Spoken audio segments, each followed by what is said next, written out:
Hey everybody, welcome to another episode of Ferral Life. I'm super stoked to be able to bring you a new podcast, and today we're going to be chatting to James from Rosebank Brewing.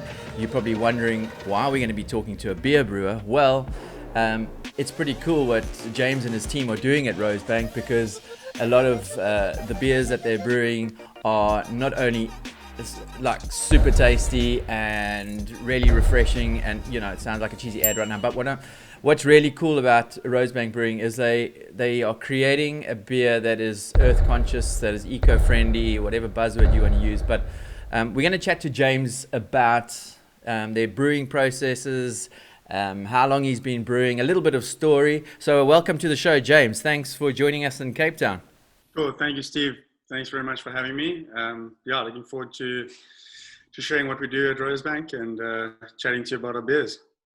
Yeah, so James and I have been chatting to each other for quite some time now, and it so happens that Rosebank is our headline sponsor for the Ferral Life show. And we're going to sort of move straight into your story, James, and what took you into beer brewing. I know you're a keen surfer as well, which is pretty rad. But give us your story in a sort of in a concise way. I think brewing for me definitely started as a hobby, like it does for a lot of people. A lot of businesses start as a hobby and then materialize into something more than that. For the first 4 years, or 3 or 4 years, I was just home brewing, really enjoying it, doing it on Saturdays, enjoyed drinking beer most of my life.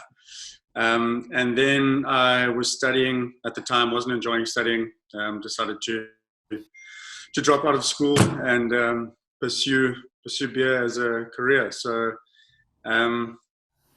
it's a complicated, long story. I can probably tell you over beers another time. But I've always been interested in business. I've always been interested in beer. Beer really gripped me, and I decided to pursue it. So here I am down the line, pursuing lots of different avenues through beer as well. It's introduced me to a lot of people. It's introduced me to you. I'm a keen surfer. I'm not a good surfer, but I'm a keen surfer, and I'm passionate about the environment. So there are lots and lots of things happening in the beer industry around the world that South Africa is a little bit behind on. And we've obviously jumped on board with E6PR, which is a great product that is distributed to Australia, Europe, America. It's a Mexican product. We're now agents for it in South Africa. So a brilliant product that allows people to package cans without using shrink wraps. That's fantastic. I mean, there you go, South Africa. From the horse's mouth, there are still lots of beer companies out there, or beer brewers, who are using packaging that is certainly not earth or ocean friendly. And it's E6PR, is that correct? Yeah. I think it's a horrible name for a brilliant product. Yeah, E6PR. I mean, it's kind of like a code for something, I'm sure. But tell us about it's a beer. What do you call it? Is it a beer holder? Have you got one to hand? I do actually. Yeah, I've got one right next to me. That's very convenient that we actually have it. So E6PR stands for Environmental Six-Pack Ring. So it is a ring, like a Hycon pack that houses cans, and it's truly an exceptional product. Like, not only is it recyclable, it's actually produced using the spent grain from the brewing process. So it's almost like a full circular economy within the ring. Usually, after you've mashed and you've extracted your sugars from your grain, you'll then discard that grain and either throw it away or feed it to pigs or create fertilizer, whatever you want to do with it. Yes. But this clever company, E6PR in Mexico, have actually found a way to dry the product out and form it into a ring like this that can then be punched down onto your cans. And as far as I'm aware, and I'm very sure that as of today, it is the only legitimate or real solution. There's lots of PLAs, there's lots of marketing gimmicks, in my opinion, biodegradable plastics, oxo-biodegradable plastics that you can use. But if you're looking for something that you could literally throw in your garden and watch it decompose, this is the only one out there that I know of. So It is not price competitive with plastic. That is a very big thing, but this is not competing against plastic. Nothing competes with plastic. Plastic is a very, very amazing invention. Without plastic, we wouldn't be where we are as a species, without going down too much of a rabbit hole now. Okay. But as far as a real solution goes, this is a real solution, and it's genius. Yeah, I can sense your frustration, because obviously that's a huge barrier to market for you, is the fact that it is slightly more expensive. But it's like anything. I mean, if you want to eat healthy these days, you've actually got to spend more to eat healthy, ironically, because sort of en masse, there's a lot of people talking about like eating healthy, going green, making a change. There's so many initiatives out there, but there's a difference between saying you want to do something and then actually going ahead and doing it and putting your hand in your pocket and paying a little bit extra to be. And it's a challenging time right now because everybody's feeling the pinch with what we've just been through. So, I mean, as much as sort of you're so enthusiastic about your product, and so am I, and so many people in the surf community and sort of the counterculture are on board, but, it's a challenging time for you because people are so price conscious at the moment, I'm sure, for yourself. Yeah, look, it's a very challenging time, and especially because of what 2020 has brought to us. Everyone is counting cents on a rand and trying to keep the cost down at any possible way. However, if you compare it to other sustainable products, and I shouldn't actually be doing this, legitimate sustainable products. So if you compare normal cheese to vegan cheese, if you compare anything that is a real solution as opposed to convenience, there's always a price discrepancy. So you cannot say, oh, it's expensive. It is expensive. But through communication and speaking to your target market, you can warrant why you're paying more. It's not like it's costing 5 rand a beer more. It's 30 cents or 40 cents a beer more. Yeah. When you're paying 20 rand for a can of beer, if you can't pay 21 rand, because obviously there's going to be a markup on the distribution and then on the retail or whatever, so 30 cents is going to turn into a rand or a rand 50. If you can't pay 10% more or 5% more, then you're choosing to look the other way, which is fine.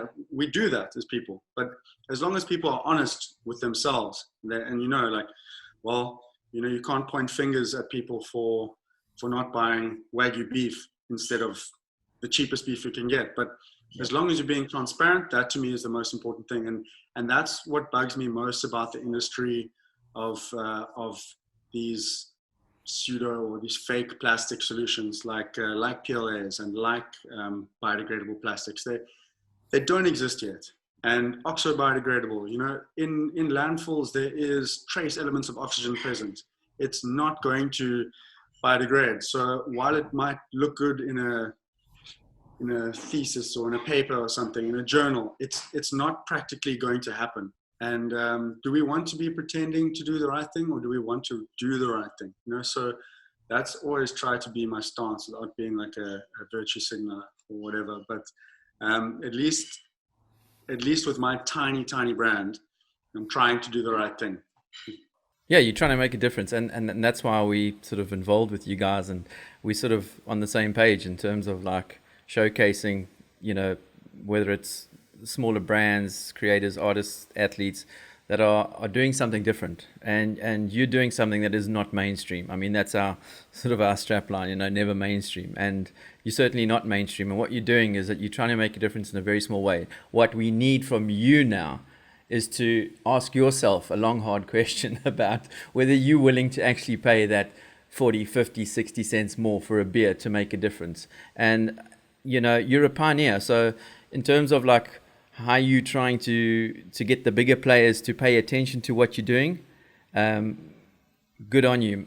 You've got a mountain to climb. But hopefully by having conversations and dialogue like this, we can raise awareness. We can get people to get behind the smaller brands that are actually trying to do something that is going to make a difference long term. And only with a collective community pushing brands that are doing things like what Rosebank and the guy, James and his team are doing, are we actually going to get a voice. And so we make a plea to you to support brands like Rosebank, and the reason we're asking this is because of what we've just said. They're doing the right thing. So, I mean, James, what I'd like to do is, further down the line, I think, given our relationship and the fact that you're actually going to be, we're doing a collab beer called the Ferral Frother, which is going to be released in the coming weeks. But it would be really cool to meet with you at the brewing site and perhaps give people a bit of a journey through the brewing process, and then perhaps we can also chat more about the E6PR and the other initiatives that you've got on the go. Yeah, definitely, Steve. For